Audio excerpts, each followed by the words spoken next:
Assalamualaikum warahmatullahi wabarakatuh. Perkenalkan nama saya Faruk Hadis Ramadan dengan NIM 35241055, jurusan Teknik Industri. Di sini saya akan membuat video motivasi tentang pentingnya privasi dalam menggunakan media sosial. Sebelumnya, saya ucapkan terima kasih kepada dosen pengampu saya, Pak Bapak Zizegzi Tias Wiraskomo, SOS MMGBA, selaku dosen mata kuliah media sosial.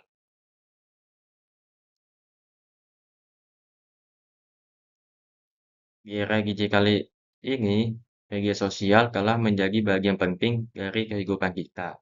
Namun, di balik manfaatnya, terdapat risiko terhadap privasi kita.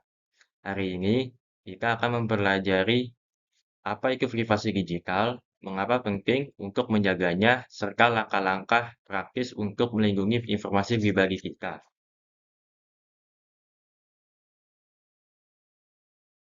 Latar belakang masalah. Di era digital saat ini, media sosial telah menjadi bagian tak terpisahkan dari kehidupan sehari-hari. Kita sering membagikan informasi pribadi tanpa menyadari risiko yang mengintai. Data pribadi yang tidak terlindungi dapat disalahgunakan oleh peretas atau hacker. Selain itu, algoritma media sosial mengumpulkan dan menganalisis data untuk tujuan komersial, menimbulkan kekhawatiran tentang penggunaan dan penyimpanan data pribadi kita. Apa itu privasi digital? Privasi digital adalah hak untuk menjaga informasi pribadi kita aman dari pengawasan atau penyalahgunaan. Ini termasuk segala bentuk data, mulai dari informasi kontak hingga aktivitas online kita.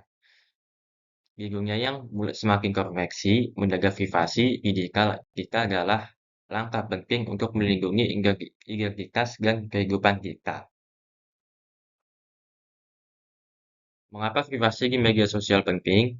Banyak platform media sosial mengumpulkan data pribadi kita seperti lokasi, kebiasaan browsing, dan preferensi tanpa perlindungan privasi yang baik.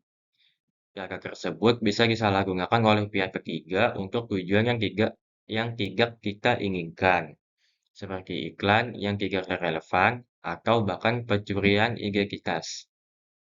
Informasi seperti lokasi, kebiasaan, dan riwayat komunikasi bisa digunakan oleh orang-orang yang berniat jahat, seperti mencuri identitas atau peretas. Dengan menjaga privasi, kita dapat mengurangi resiko ini dan menjaga keamanan pribadi kita. Dampak dari kebocoran data. Kebocoran data dapat memiliki dampak yang sangat merugikan, tidak hanya bagi individu, tetapi juga bagi perusahaan dan organisasi. Misalnya, ketika data pribadi kita dicuri, itu bisa digunakan untuk melakukan penipuan atau pencurian identitas. Ini bisa mengakibatkan kerugian finansial yang besar dan bahkan merusak reputasi kita. Contoh kasus penyalahgunaan data. Salah satu contoh paling terkenal adalah kasus Cambridge Analytica, di mana data pribadi juga pengguna Facebook digunakan tanpa izin mereka untuk mempengaruhi hasil pemilihan umum. Ini menunjukkan betapa bahayanya jika privasi kita jika tidak terlindungi. Contoh lain adalah kasus perekasan data Equifax pada tahun 2017, di mana data pribadi lebih dari 140 juta orang dicuri.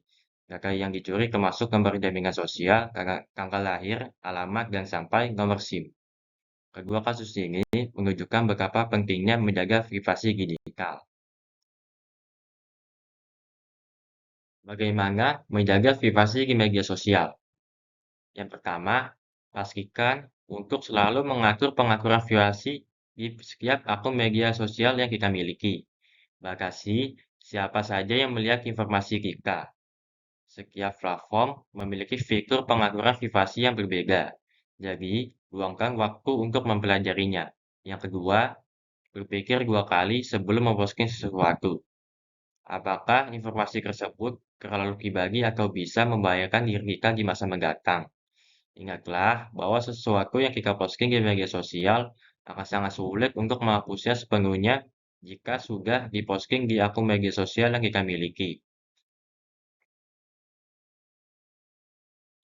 Yang ketiga, gunakan autentikasi dua faktor. Ini adalah lapisan keamanan tambahan yang bisa melindungi akun kita dari akses yang tidak sah. Dengan menggunakan autentikasi dua faktor, kita akan diminta untuk memasukkan kode tambahan yang dikirim ke perangkat kita setiap kali kita login dari perangkat baru. Yang keempat, periksa aplikasi pihak ketiga. Banyak aplikasi pihak ketiga yang memiliki akses ke akun media sosial kita. Pastikan hanya memberikan akses kepada aplikasi yang kita percayai dan selalu periksa izin yang diminta oleh aplikasi tersebut.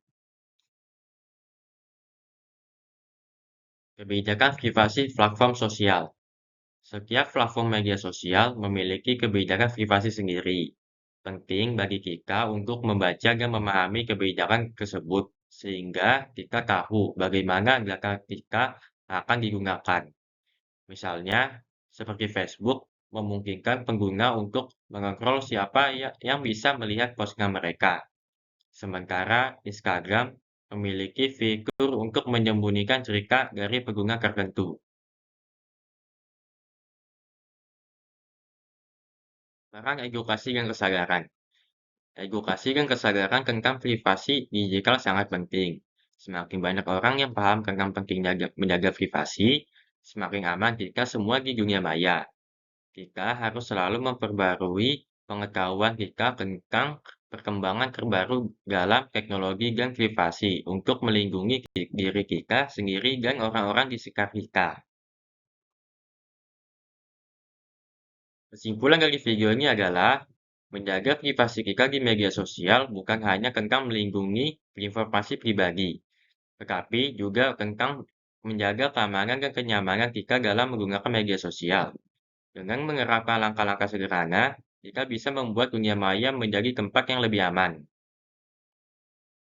Mari jaga privasi kita bersama-sama dan hindari berbagai informasi pribadi yang dapat digunakan oleh orang-orang yang tidak bertanggung jawab. Sekian dari saya, terima kasih.